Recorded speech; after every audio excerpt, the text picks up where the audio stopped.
अभी हमारे साथ बात करने के लिए बक्सर लोकसभा क्षेत्र से इंडिया गठबंधन राजद के उम्मीदवार सुधाकर सिंह जी है। सर, सबसे पहले हमारे चैनल में आपका स्वागत है। सभी को नमस्कार।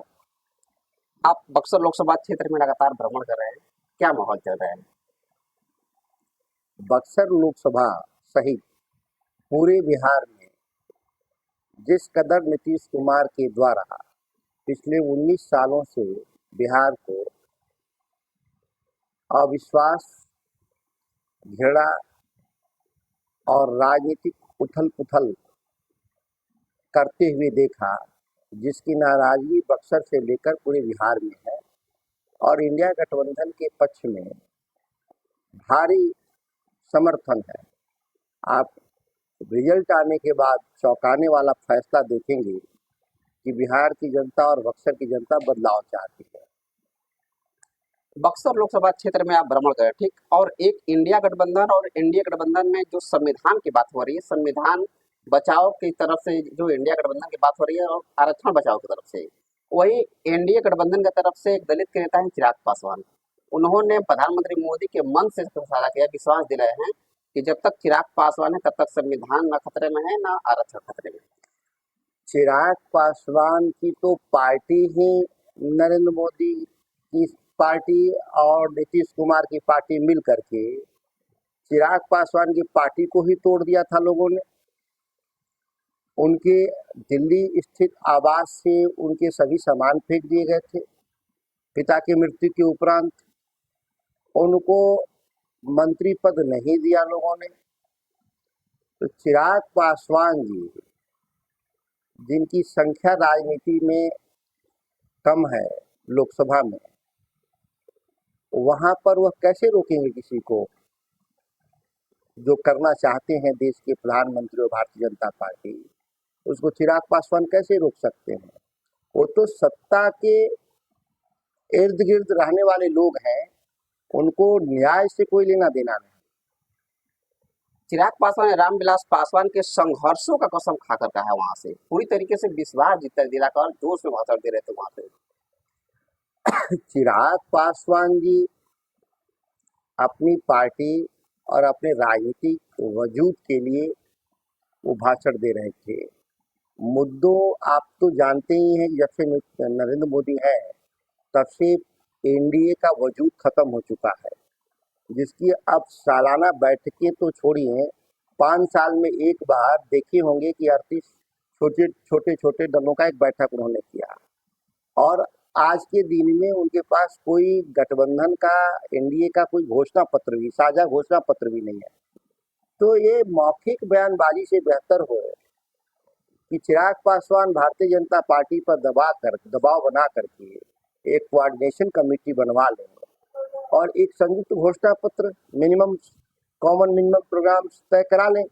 जब तक वो नहीं कराते हैं तो मंच से चुनावी भाषण चलते रहते हैं, लोगों को दिग्भ्रमित करने के लिए, आम जनता को।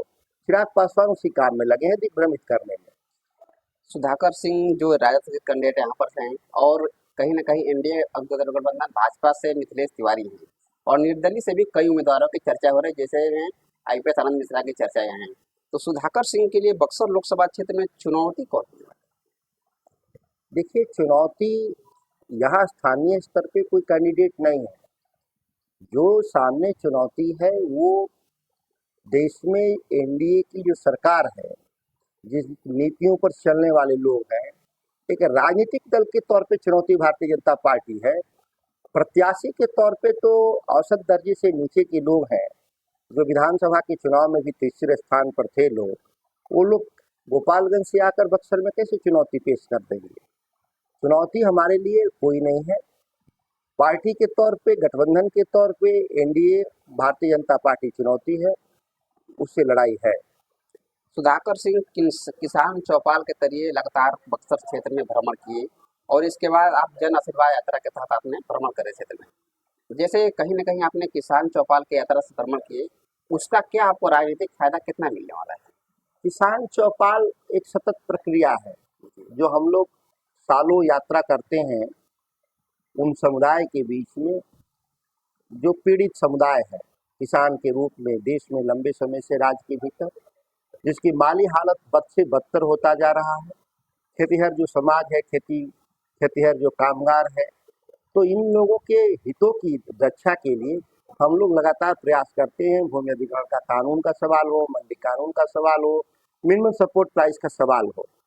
अब ये चुनावी मुद्दा केवल रहता मेरे लिए तो मैं केवल बक्सर घूमता, लेकिन मैं तो पूरे बिहार में घूमता हूँ, बक्सर के बाहर भी घूमता हूँ। वो हमारे लिए स्वाभिमान की लड़ाई है, किसानों की स्वाभिमान की लड़ाई है, जिसको हम लोग लड़ते हैं। बक्सर से जब सुधाकर सिंह चुनाव जीतकर देश की संसद में जाएंगे तो पहला मुद्दा क्या होगा? पहला मुद्दा होगा कि इस देश के किसानों की निश्चित आय की गारंटी कानून लाने के लिए हम प्रतिबद्ध हैं, इंडिया गठबंधन, और मिनिमम सपोर्ट प्राइस की गारंटी देंगे इस देश में। ये कोई साधारण नहीं होगा। अगर हम आज़ाद भारत को देखें तो ये सबसे बेहतरीन कानून बनने जा रहा है इस देश में, और ये सबसे बड़ी लड़ाई है। दूसरा है कि भूमि अधिग्रहण कानून में जो उसके कानूनी प्रावधानों को लचीला बना करके किसानों की जमीन को लूटने का जो षड्यंत्र रचा जा रहा है देश स्तर पे, राज्य स्तर पे, उसको भी हम बेनकाब करेंगे और सरकार से संशोधन की मांग करेंगे। इसके अलावा बिहार जैसे राज्य में जहाँ मंडी कानून नहीं है, मंडी कानून के लिए दबाव बनाएंगे कि जल्दी ही मंडी कानून बिहार में बने। ऐसे एक मामला और चल रहा था, तेजस्वी यादव मंच से भाषण दे रहे थे और कोई एक नीचे से चिराग पासवान को गाली दे रहे थे। ठीक, चिराग पासवान इस पर प्रेस कॉन्फ्रेंस भी किए। इस लाइन को आप कैसे देखते हैं? देखिए क्या है कि ये बिहार 13 करोड़ लोगों का राज्य है और इसमें कई तरह के लोग हैं जिसको आप लाखों की संख्या में कहीं कार्यक्रमों में आते हैं, हजारों की संख्या में आते हैं। कोई उद्दंडता किया है तो उसका पार्टी और नेता हमारे आलोचना करते हैं, उसका हम कंडेम करते हैं, उसका निंदा करते हैं। किस तरह की घटनाएं जिन्होंने भी किया है वो ये लोकतंत्र के लिए और राजनीतिक शुचिता के लिए खराब बात है। लेकिन उसके लिए तेजस्वी जी पर आरोप लगाना यह भी राजनीति में दिवालियापन है, क्योंकि वो अगर स्वयं अपने मुंह से कहे होते तो उसके लिए वो उत्तरदायी होते। अब कोई मन से नीचे क्या कर रहा है ऊपर बैठे लोगों को इतना आसानी से नहीं पता चलता, लेकिन जो ही पता चला उसका हम लोग निंदा किया और हम ऐसे तत्वों को हम राजनीति में प्रश्रय नहीं देते।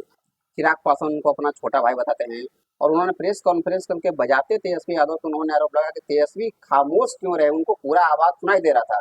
हम लोग जब प्रधानमंत्री के साथ जब मन साझा करते हैं तो डी एरिया बनाया रहता है और वहाँ की आवाज आती है तो यहाँ की आवाज तेजस्वी को सुनाई नहीं दी। ऐसा कैसे हो गया? मैंने कहा ना कि चिराग पासवान के पास कोई मुद्दा नहीं है, जी, राजनीतिक मुद्दे नहीं है, तो अब व्यक्तिगत लांछना के आधार पे राजनीति, जो लड़का और नीचे किया गलती वही अब वो मंच से गलती कर रहे हैं चिराग पासवान, तो ये इससे जाहिर है कि आप मुद्दाविहीन राजनीति में है। तो ये थे सुधाकर सिंह जी जो कि बक्सर लोकसभा क्षेत्र से चुनावी रण में है। तो जिस लक्ष्य की ओर आप बढ़ रहे हैं मेरी शुभकामनाएं आपके साथ है। तो अभी के लिए इतना ही। मैं अक्षय पासवान, अगर आप लोग हमारा चैनल पर नए हैं तो सब्सक्राइब कर दीजिए। जय हिंद, जय बिहार।